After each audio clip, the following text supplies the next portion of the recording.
Hey folks, well, what you're looking at here, the carburetors, the carburetor set from our FZ600, and what I found interesting was upon taking them out, it was discovered from a good friend that was just looking them about some of the issues with this, that we knew that there was a problem with this one. You can see these are all nice. So this one was really gummed up, and on the other side in here was the one that I found all that tarred. You can see some of the residue coming out after the carb cleaner.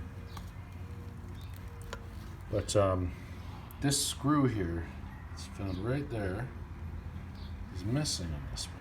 And this nut here was backed out to about where my finger is.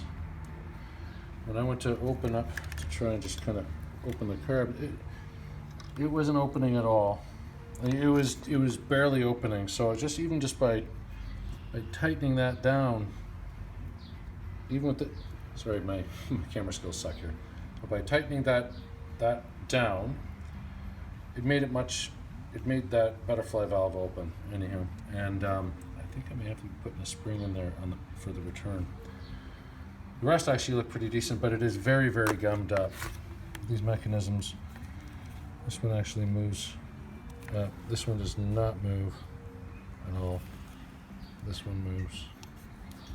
And this one moves. So we've got some work to do. We're going to turn them down. We're going to clean them up, and maybe we can avoid having to do anything with the actual jet, or sorry, with the rebuild kit,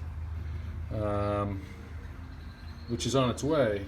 Maybe I can get a lot of work done prior to it getting here, and obviously if we need O-rings and gaskets, then that will be the time to replace them.